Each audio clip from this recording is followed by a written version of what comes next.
Novel بد کردار تحریر نور آصف قسط 20۔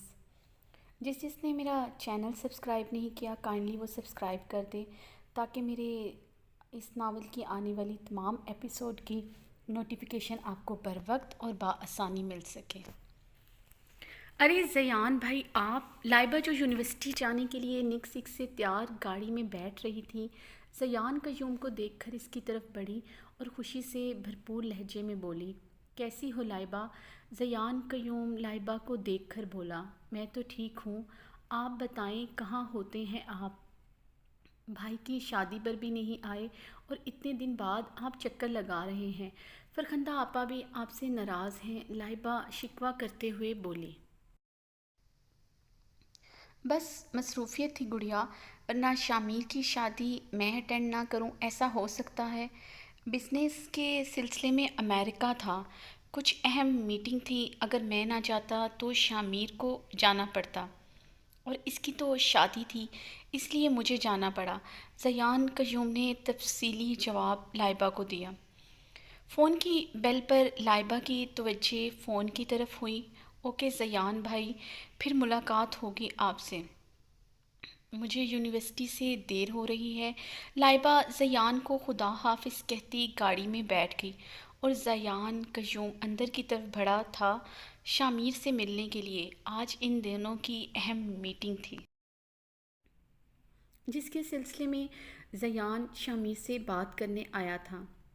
ملازموں سے پوچھنے پر زیان ڈائننگ روم کی طرف آیا جہاں میرال اور شامیر بیٹھے ناشتہ کر رہے تھے۔ زیان قیوم ڈائننگ روم کے دروازے پر ہی ٹھٹک کر رک گیا۔ شامیر کے ساتھ بیٹھی میرال کے حسن نے اسے ٹھٹکنے پر مجبور کر دیا تھا۔ وہ ملکوں پھرا تھا، اس طرح کا حسن اس کے بستر کی ہر طرح کا حسن اس کے بستر کی زینت بنا تھا، لیکن ایسا حسن اس نے نہیں دیکھا تھا۔ گلابی دوپٹے کے ہالے میں شفاف چمکتا ہوا حسن اس نے پہلی دفعہ دیکھا تھا۔ سب سے بڑھ کر جس چیز نے اسے متوجہ کیا وہ اس کے چہرے کی معصومیت تھی، آج کل کی لڑکیوں سے بالکل الگ، کھلی کتاب کی طرح لگی تھی میرال زیان قیوم کو، جیسے اندر سے ویسے باہر سے، بالکل ایک نوخیز کلی کی طرح۔ شامیر پہ وہ رشک کرتا تھا مگر آج اسے شامیر سے حسد محسوس ہوا۔ اسے تو میرے پاس ہونا چاہیے تھا، میرے بستر کی زینت۔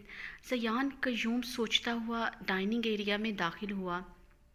شامیر زیان قیوم کو دیکھ کر خوشی سے گلے ملا تھا۔ ارے تو کب آیا؟ شامیر نے اس کے گلے لگتے ہوئے پوچھا۔ بس ابھی ابھی، زیان قیوم میرال سے بمشکل نظریں ہٹاتے ہوئے خود پر قابو کرتا ہوا بولا۔ تو شادی کے بعد اللہ کو پیارا ہو گیا ہے، اس لیے مجھے ہی آنا پڑا، زیان قیوم طنز کرتا ہوا بولا، جس پر شامیر نے کہکا لگایا تھا۔ شامیر نے میرال کا تعارف کروایا زیان قیوم سے۔ کیسی ہیں بھابھی آپ؟ زیان قیوم نے میرال کو دیکھتے ہوئے پوچھا۔ میں ٹھیک ہوں، آپ سنائیں؟ میرال مسکراتی ہوئی بولی۔ زیان قیوم کی نظر میرال کے گلابی ہونٹوں پر ٹھہر گئی۔ شامیر کتنا خوش قسمت ہے جو ان گلابی ہونٹوں کا روز جام پیتا ہوگا۔ زیان قیوم میرال کے گلابی ہونٹوں سے نظریں چراتا ہوا بولا۔ اسے اب سمجھ آئی تھی شامیر کیوں میرال کو چھپا کر رکھتا ہے، یہ تو چھپانے والی ہی چیز ہے، کمال چیز ہے یہ تو۔ زیان قیوم میرال کے حسن سے نظریں چراتا ہوا سوچ رہا تھا۔ بیٹھو زیان، شامیر نے زیان کو بیٹھنے کا کہا۔ زیان کے بیٹھنے پر میرال نے اسے چائے کی آفر کرتے ہوئے اسے چائے پیش کرنا چاہی۔ شامیر نے میرال کا ہاتھ نرمی سے پکڑ کر اسے روکا تھا۔ میرال تم جاؤ، میڈ کرے گی یہ کام، مجھے زیان سے کچھ بزنس کے سلسلے میں باتیں کرنی ہے۔ وہ میرال کو لے کر بہت پوزیسو تھا، یقیناً اسے میرال کا زیادہ دیر زیان قیوم کے سامنے ٹھہرنا بھی پسند نہیں تھا۔ میرال مسکراتے ہوئے زیان قیوم کو خدا حافظ کرتی ہوئی چلی گئی۔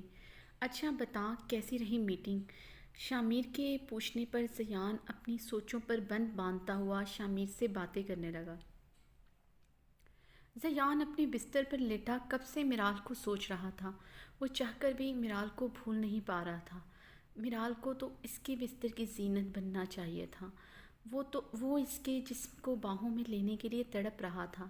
اس نے اس سے پہلے کبھی میرال کو دیکھا نہیں تھا، مگر اسے ایسے لگا جیسے وہ اسے جانتا ہے۔ کچھ تو ہے اس کے اور میرال کے درمیان، اسے ایسا محسوس ہوا۔ اس کے ذہن میں جھماکا سا ہوا۔ وہ ایک دم سے سیدھا ہو کر بیٹھا تھا۔ کیا ایسا ہو سکتا ہے؟ نہیں، مجھے شاید کوئی غلط فہمی ہوئی ہے۔ شامیر کی بیوی ہے وہ، تو پھر کیسے؟ زیان قیوم حیران ہوا تھا۔ اگر یہ سچ ہوا تو؟ کچھ سوچ کر زیان قیوم کے چہرے پر مکروہ ہنسی کا راج چھایا تھا۔ اس کا کہکا ایک دم سے کمرے میں گونجا۔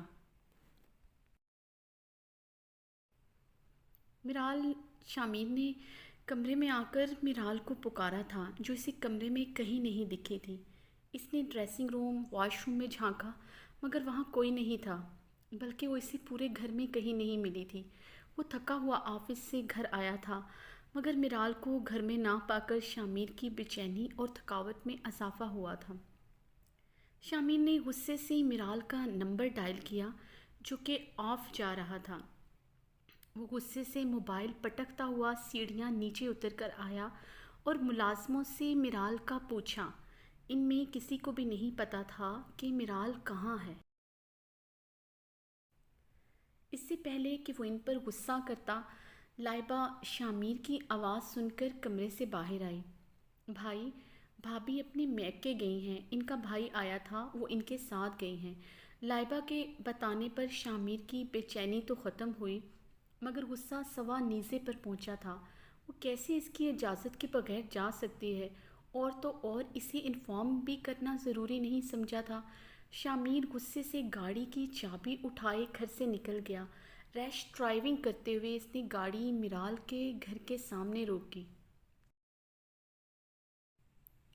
گھر کے اندر داخل ہو کر جہاں میرال کو دیکھ کر اس کے رگ و جاں میں سکون اترا تھا، وہیں میرال کو ڈرائنگ روم میں بیٹھا دیکھ کر غصہ سوا نیزے پر پہنچا تھا، جہاں وہ سب کے ساتھ بیٹھی ہنستی ہوئی چائے پی رہی تھی۔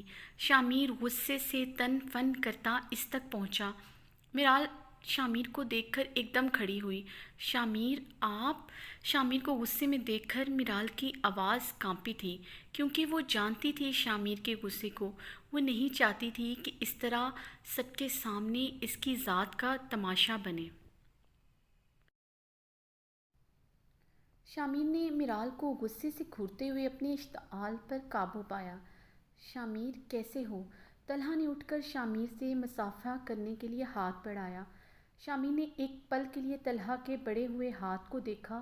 میرال نے اپنا خشک حلق تر کیا تھا، مگر شامیر کے بڑھتے ہاتھ کو دیکھ کر میرال کی جان میں جان آئی تھی۔ بیٹھو شامیر، طلحہ نے شامیر کو بیٹھنے کے لیے کہا۔ شامیر خوش اسلوبی سے سب سے مل کر میرال کے سامنے والے صوفے پر بیٹھا اور ایک سرد نظر میرال پر ڈالی۔ میرال نے ایک دم سے گھبرا کر فوراً اپنی نظریں چرائی تھیں۔ چائے ختم ہونے کے بعد شامیر ایک دم سے کھڑا ہوا۔ چلیں میرال؟ شامیر نے سرد لہجے میں میرال سے چلنے کو کہا۔ میرال نے ایک دم سے طلحہ کو دیکھا تھا۔ شامیر، میرال کچھ دن کے لیے رہنے آئی ہے۔ طلحہ نے جلدی سے شامیر کو میرال کے رکنے کا بتایا۔ آج تو یہ یہاں نہیں رک سکتی۔ ویسے بھی آپ سب سے مل لیا، بس ٹھیک ہے، رکنے کی اب ضرورت نہیں۔ میرال، میں تمہارا باہر ویٹ کر رہا ہوں، 2 منٹ میں باہر پہنچو۔ شامیر سرد لہجے میں کہتا ہوا لمبے لمبے ڈگ بھرتا ہوا وہاں سے چلا گیا۔ میرال سست قدموں کی رفتار چلتے ہوئے طلحہ اور باقی سب کو دیکھتے ہوئے وہاں سے چل دی۔ طلحہ نے لب بھینچے تھے شامیر کی حرکت پر۔ میرال کے گاڑی میں بیٹھنے پر شامیر نے گاڑی سٹارٹ کی۔ پورا راستہ خاموشی سے کٹا تھا۔ گاڑی کار پورچ میں داخل ہوئی۔ شامیر نے گاڑی روکی اور بنا مرال پر نظر ڈالے غصے سے گاڑی کا دروازہ بند کرتا ہوا اندر بڑھ گیا۔ مرال سست روی سے چلتے ہوئے گہرا سانس بھرتے ہوئے کمرے کی جانب چل دی۔ مرال جب کمرے میں آئی تو شامیر کپڑے چینج کر کے بیڈ پر لیٹا LED پر نیوز سن رہا تھا۔ مرال خاموشی سے ڈریسنگ روم میں چلی گئی، کپڑے چینج کیے، وائٹ نائٹی پہن کر آئی جس پر وائٹ لانگ گاؤن تھا۔ مرال آہستگی سے بیڈ کی دوسری side per side lamp of کیے کروٹ لیے لیٹ گئی۔ شامیر نے ایک اچٹتی سی نظر مرال پر ڈالی جو رخ بدل کر لیٹی تھی۔ شامیر نے غصے سے ریموٹ اٹھا کر زمین پر دے مارا اور کروٹ بدل کر لیٹ گیا۔ مرال ایک دم سے کانپی تھی اور منہ پہ ہاتھ رکھ کر بے آواز رونے لگی۔ صبح مرال کی جب آنکھ کھلی تو شامیر آفس کے لیے نکل چکا تھا۔ وہ ابھی تک اس سے ناراض تھا۔ مرال گہرا سانس بھر کر اٹھی، اپنے بالوں کو لپیٹ کر جوڑا بنایا۔ کتنی ہی دیر بیڈ پر بیٹھ کر شامیر کے رویے کے بارے میں سوچنے لگی۔ وہ جانتی تھی اس نے غلط کیا ہے، اسے شامیر کو انفارم کرنا چاہیے تھا، مگر اس کا موبائل ٹوٹ گیا تھا، بلکہ اس نے خود اپنے ہاتھوں سے توڑا تھا۔ کل کا منظر اس کی آنکھوں کے سامنے لہرایا تھا جب ایک انجان نمبر سے اسے کال آئی۔ ہیلو، کون؟ مرال کے بولتے ہی دوسری طرف سے کوئی اس سے مخاطب تھا۔ اتنی جلدی بھول گئی جانے من کون بات کر رہا ہے؟ مرال ایک دم سے پریشان ہوئی۔ تمہارا عاشق، اس کی ہنسی کی آواز گونجی تھی۔ جسٹ شٹ اپ، اگر آئندہ سے تم نے اس نمبر پر کال کی تو انجام بہت برا ہوگا۔ مرال نے یہ کہہ کر فون کاٹنا چاہا۔ ارے رکو جانے من، فون مت کاٹنا، پہلے میرا تعارف تو سن لو۔ مجھے تمہارا تعارف سننے میں کوئی دلچسپی نہیں کیونکہ میں تمہیں نہیں جانتی۔ مرال کو اب اس رانگ کال پر غصہ آیا جو فضول میں ہی بے معنی گفتگو کر رہا تھا۔ جانتی تو ہو تم مجھے، چلو خیر میں اپنا تعارف کرواتا ہوں، تمہارا لو سیکر۔ مرال کے ہاتھ سے ایک دم سے فون گرا تھا اور ماتھے پر بے انتہا پسینہ آیا۔ دوسری طرف سے وہ ابھی تک لائن پر تھا۔ مرال نے جلدی سے اس کی کال ڈسکنیکٹ کی تو اسے ایک میسج ریسیو ہوا۔ پاپا کی پری، کیسی ہو؟ کیا ہوا؟ میرا فون کیوں کاٹا؟ میری آواز نہیں پسند آئی کیا؟ چلو کوئی بات نہیں، میں بھی بہت مصروف ہوں، لیٹ نائٹ بات ہوگی سویٹ ہارٹ۔ مرال نے کانپتے ہاتھوں سے میسج پڑھا اور لمبے لمبے سانس لینے لگی۔ اس کو میرا نمبر کیسے ملا؟ میں نے تو اسے کبھی اپنا نمبر نہیں دیا، اور اتنے عرصے بعد یہ مجھ سے کیوں رابطہ کر رہا ہے؟ اگر شامیر کو پتہ چل گیا تو؟ یہ سوچ آتے ہی مرال کے جسم میں سرد لہر دوڑ گئی۔ شامیر تو اسے جان سے مار دے گا۔ مرال کا پورا وجود پسینے میں تر ہو گیا تھا۔ ایک دم سے مرال کا موبائل پھر سے بجا تھا، اسی انجان نمبر سے وہ اسے پھر سے کال کر رہا تھا۔ مرال نے جلدی سے موبائل اٹھا کر دیوار پر دے مارا۔ موبائل کی سکرین چکنا چور ہو گئی اور مرال زمین پر بیٹھ کر اونچی اونچی آواز میں رونے لگی۔ وہ کافی دیر تک روتی رہی۔ جب ملازم نے طلحہ کے آنے کی خبر دی تو وہ ایک دم سے اٹھی تھی۔ وہ جلدی سے اپنے آنسو صاف کرتے ہوئے کمرے سے نکلی تھی اور سیڑھیوں سے اترتے ہی اسے طلحہ کھڑا نظر آیا۔ وہ بھاگ کر اس کے سینے سے لگی اور رونے لگ گئی۔ مرال کے بے چین دل کو قرار آیا تھا، جیسے اسے لگا جیسے تپتی دھوپ سے وہ صاحبہ کے نیچے آ گئی ہو۔ مرال کیا ہوا؟ طلحہ ایک دم سے پریشان ہوا۔ مرال کو اس طرح روتے دیکھ کر طلحہ کو اپنے پیروں پر کھڑا رہنا مشکل لگا۔ کیا ہوا مرال؟ طلحہ نے بے چینی سے پوچھا۔ شامیر نے کچھ کہا ہے؟ مرال کو ایک دم سے احساس ہوا۔ وہ طلحہ سے الگ ہوئی۔ بھائی، مجھے آپ سب کی بہت یاد آ رہی تھی، بس آپ کو دیکھا تو مجھے رونا آ گیا، مرال اپنے آنسو صاف کرتے ہوئے بولی۔ سچ میں یہی بات ہے؟ طلحہ نے مشکوک نظروں سے مرال کے روتے ہوئے چہرے کو دیکھ کر پوچھا۔ جی بھائی، یہی بات ہے، مجھے آپ کی بہت یاد آ رہی تھی، مجھے آپ کے ساتھ جانا ہے، میرال جلدی سے بولی۔ بس وہ یہاں سے جانا چاہتی تھی۔ اس انجان نمبر سے کال کی وجہ سے وہ بہت پریشان تھی اور شامیر کے بارے میں سوچتی تو اور خوفزدہ ہو جاتی۔ شامیر اسے لے کر کتنا پوزیسو ہے، اگر اسے پتہ چل گیا تو۔ میرال کا سوچ سوچ کر ہی دماغ معاف ہو رہا تھا، اس لیے اسے کچھ سمجھ نہیں آیا تو وہ طلحہ کے ساتھ شامیر کو بنا انفارم کیے ہی گھر چلی گئی۔ میٹنگ اٹینڈ کرنے کے بعد شامیر آفس کی چیئر سے ٹیک لگائے آنکھیں بند کر کے بیٹھا تھا اور میرال کے بارے میں سوچ رہا تھا۔ میرال رات کو کافی دیر تک دبی دبی آواز میں روتی رہی تھی، وہ جانتا تھا، لیکن اسے میرال پر بے انتہا غصہ تھا۔ واپس آنے کے بعد میرال اسے مناتی یا صفائی دیتی، بلکہ وہ تو الٹا خود اس سے ناراض ہو کر رونے لگ گئی تھی۔ کہیں ابھی بھی رو نہ رہی ہو، یہ سوچ کر شامیر پریشان ہوا۔ میرال کا رونا شامیر سے برداشت نہیں ہوتا تھا، وہ جھنجھلا جاتا تھا اس کے رونے پر، مگر میرال کو تو ہر بات پر رونا تھا۔ شامیر نے میرال کا نمبر ڈائل کیا جو کہ آف جا رہا تھا۔ شامیر نے غصے سے لب بھینچے اور موبائل ٹیبل پر رکھ کر اپنا آفس کا کام کرنے لگ گیا۔ شامیر آفس سے آنے کے بعد ڈنر کر رہا تھا۔ میرال اس کے سامنے والی چیئر پر بیٹھی تھی اور لائبہ میرال کے ساتھ والی چیئر پر۔ تینوں نفوس خاموشی سے ڈنر کر رہے تھے۔ ڈائننگ روم میں صرف چمچوں اور کانٹوں کی آواز گونج رہی تھی۔ شامیر نے ایک نظر سامنے بیٹھی میرال کو دیکھا جو وائٹ ڈریس میں خاموش اداس سی بیٹھی اپنی پلیٹ میں چمچ پھیر رہی تھی۔ تمہارا فون کیوں آف ہے؟ شامیر کی آواز پر وہ ایک دم سے ہڑبڑائی۔ وہ میرا فون ٹوٹ گیا ہے، میرال گھبراتی ہوئی ٹوٹے لفظوں میں بولی، اور ساتھ ہی آنکھوں میں ڈھیر سارے آنسو تھے جنہیں وہ مشکل سے ضبط کر رہی تھی۔ میرال کی یہ حالت دیکھ کر لائبہ کے ہونٹوں پر مسکراہٹ آئی تھی، جس پر شامیر نے گھور کر لائبہ کو دیکھا۔ لائبہ سٹپٹا کر نظریں جھکا کر کھانے میں مصروف ہو گئی۔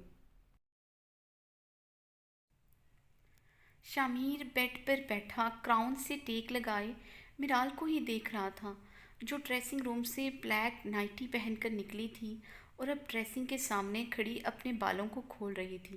اس کا سرخ چہرہ دیکھ کر شامیر کو اندازہ ہوا کہ وہ ڈریسنگ روم میں بھی روتی رہی ہے۔ میرال ادھر آؤ میرے پاس، شامیر نے اسے بہت پیار سے پکارا۔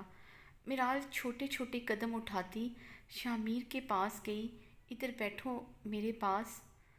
شامیر نے بیڈ پر بیٹھنے کا اشارہ کیا اور خود بھی سیدھا ہو کر بیٹھا۔ میرال شامیر کے سامنے نظریں جھکائے بیٹھ گئی۔ کیا ہوا ہے؟ شامیر نے میرال کے گالوں پر ہاتھ رکھ کر پیار سے پوچھا۔ شامیر کے پوچھنے کی دیر تھی میرال شامیر کے سینے سے لگ کر رونے لگی۔ شامیر بہت پریشان ہو گیا تھا اس طرح اس کے رونے پر۔ شامیر نے اسے رونے سے روکا نہیں۔